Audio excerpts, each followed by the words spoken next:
Kita ke kabar lainnya. Pemirsa, Partai Nasdem, Partai Demokrat, dan Partai Keadilan Sejahtera mantap melaju dalam koalisi perubahan untuk persatuan. Koalisi maju selangkah dengan piagam bersama. Lantas siapa nama calon wakil presiden yang akan didorong mendampingi Anies Baswedan?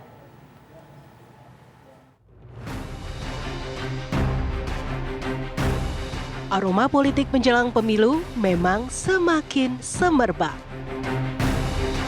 Penjajakan koalisi berbalut silaturahmi semakin sering dilakukan para pimpinan partai politik.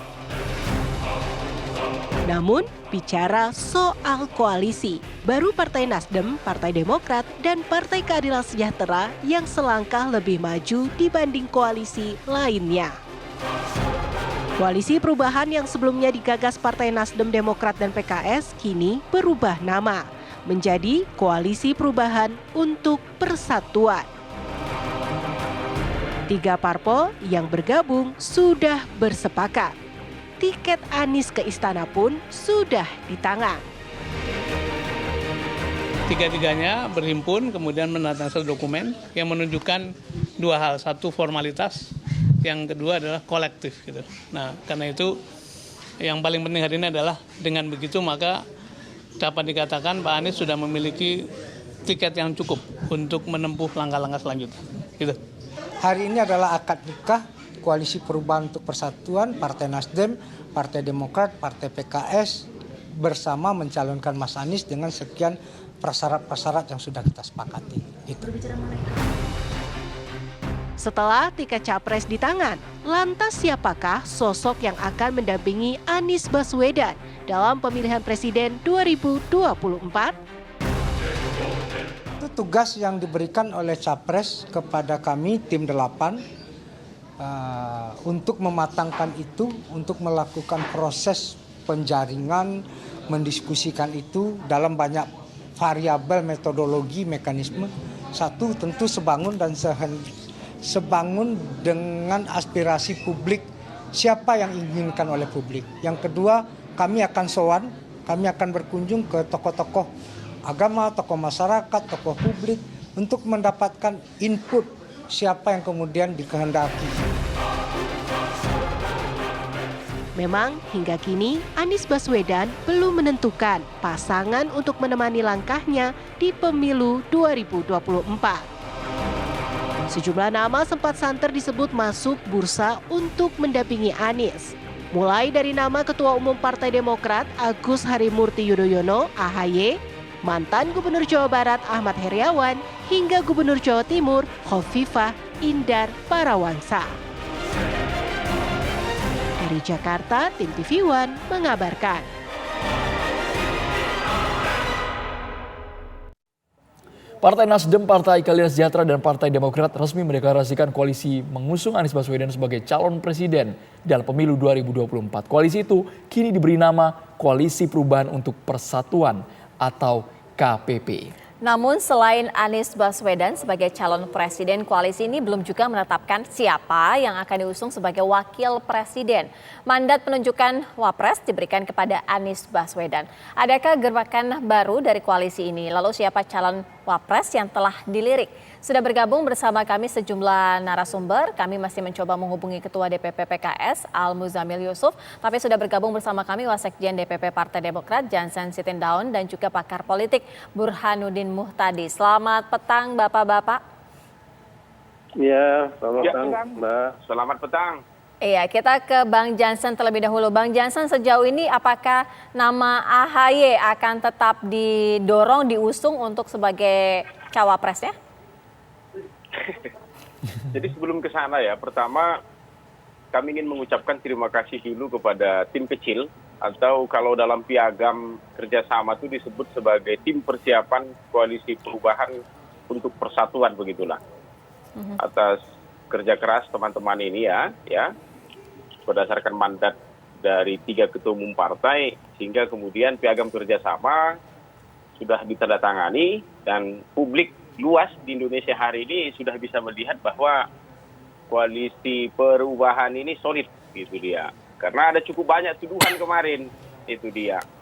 Itu makanya dalam beberapa kesempatan kemudian saya mengatakan koalisi kami ini mirip seperti tank atau panser begitu. Memang jalannya pelan-pelan ya, tapi step by step terus maju, menerobos segala macam bentuk rintangan begitulah. Jadi selamat kepada Mas Anies Baswedan ya, yang telah ditetapkan dan menerima mandat dari 3 ketua umum partai untuk menjadi bakal calon presiden Republik Indonesia tahun 2024. Yang kedua, kalau untuk wakil presiden ya, ketimbang kita kemudian menggunakan banyak tafsir begitu, kita kembalikan lagi ke piagam koalisi tersebut. Karena sesungguhnya seluruh pertanyaan itu sudah tertuang di sana. Jadi untuk calon wakil presiden, ya, sesuai dengan bunyi ayat 3 piagam itu, diberikan mandat sepenuhnya kepada Mas Anies Baswedan. Nah, namun kriterianya diatur di sana. Tidak bisa juga Mas Anies itu kemudian bebas menentukan sesuka hatinya begitu, Pak. Jadi kriterianya ini dari kuantitatif ya sampai kualitatif itu sudah diatur. Jadi di poin pertama itu dikatakan kriteria calon wakil presidennya itu harus berkontribusi. Sekali lagi ada kalimat kontribusi di sana. Ini penting ditekankan. Berkontribusi ya untuk pemenangan dibuktikan dengan elektabilitas yang tinggi. Nah, ini kan sudah bicara kuantitatif ini. Dan ya si kandidat yang bersangkutan itu tingkat kerentanan politiknya rendah. Artinya di sini jangan nanti kemudian kandidat yang dipilih itu kemudian di tengah jalan kena persoalan hukum. Ini kan jadi problem.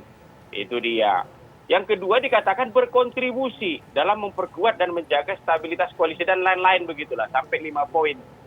Apakah dia berasal dari internal koalisi atau dari eksternal tidak ada masalah. Itu penting kriterianya memenuhi 5 itu tadi. Dari kuantitatif ya, kuantitas ya, berarti elektabilitas dan lain-lain sampai kualitatif ya, kualitasnya begitu.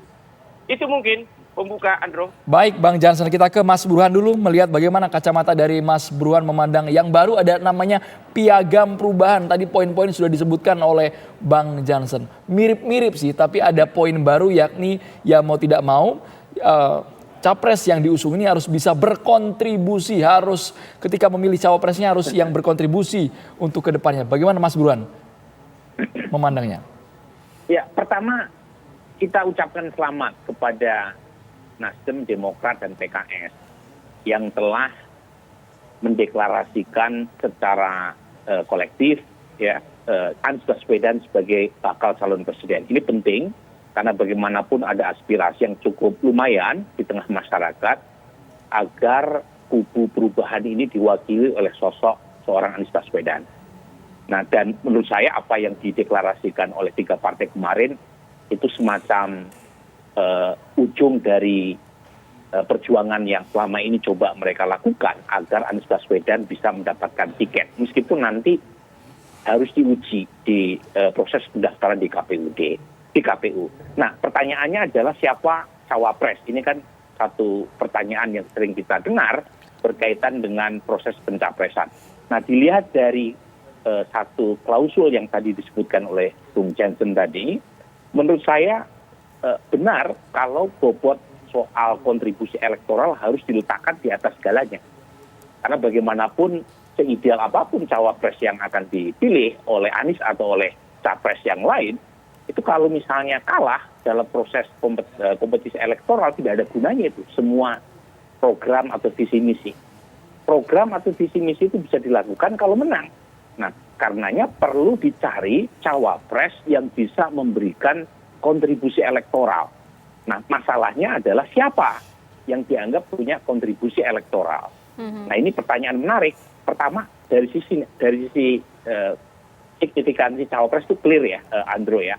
Dari 3 nama teratas, pertama adalah Ganjar Pranowo, kemudian Prabowo Subianto, dan terakhir adalah Anies Baswedan. Di top 3 ini, itu tidak ada yang dominan. Suara terbesar menurut survei-survei SMRC atau survei indikator, itu Ganjar perolehannya sekitar 35-36%. Artinya tidak mungkin dapat 50% plus 1 untuk menang 1 putaran. Dan artinya pula perlu cawapres yang mumpuni secara elektoral, apalagi buat Mas Anies yang posisinya sedang mengejar peringkat pertama atau peringkat kedua. Dan karenanya peran cawapres menjadi sangat lebih menentukan. Nah, masalahnya kalau kita lihat data-data siapa cawapres yang potensial secara elektoral, itu tidak ada nama yang betul-betul konklusif. Baik. Jadi saya sebut konklusif karena selisih satu nama dengan nama yang lain itu relatif tidak terlalu beda jauh dalam margin of error. Mungkin kalau Mas Anies dibandingkan dengan misalnya kader dari PKS, maksud saya Mas Ahaye ya, kalau dibandingkan dengan misalnya bakal calon wakil presiden dari PKS, saya kira Mas Ahaye unggul.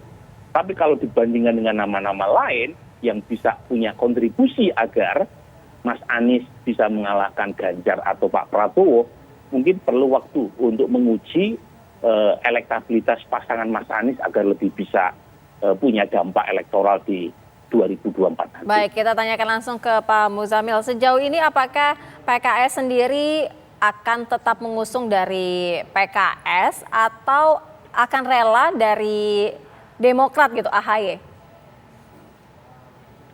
Ya, sejak kita berdialog di koalisi, kita sudah menyepakati ya dialog kita bahwa kita ingin melihat pendapat dari konstituen kita dan masyarakat untuk capres yang terbaik akan kita usulkan. Dan itu bertemu pada satu nama Pak Anies Baswedan yang kita sepakati. Lalu kedua, kita mengatakan bahwa kita ingin maju koalisi ini bukan untuk kalah, untuk menang. Dan agar masyarakat juga selain punya pilihan terhadap capres, kita juga akan dengar pilihan masyarakat terhadap cawapres siapa. Jadi Pak Mas Jansen dan Pak Burhan tadi sudah menyampaikan, ya memang di antara 3 calon tertinggi capres ini mereka silih berganti antara yang menang nomor 1 dan nomor 2, nomor 3. Oleh karena itu memang kedudukan cawapres menjadi penting. Oleh karenanya 3 partai secara rasional berdialog bahwa ya kita memang harus rasional, terbuka terhadap aspirasi publik. Siapa yang paling sesungguhnya paling mendukung untuk cawapres, itu yang kita dukung. Dan suasana dialogis itu sudah terbentuk. Nah, karena kita semua tahu, kita semua punya hasil survei. Ya. Nah, di posisi itulah saya ingin mengatakan bahwa dialog kami 3 partai ini sangat kondusif untuk berlangsung dalam membicarakan langkah berikutnya, yaitu penentuan cawapres. Baik Pak Muzamil, kita juga ingin tanggapannya dari Pak Muzamil, dari Bang Jansen. Kalau kata Mas Burhan tadi, Anies juga harus mempertimbangkan elektoral yang akan menjadi pasangannya agar bisa mendongkrak dan mengalahkan kompetitor lainnya. Sesaat lagi kita ulas hanya di Kabar Petang pemirsa.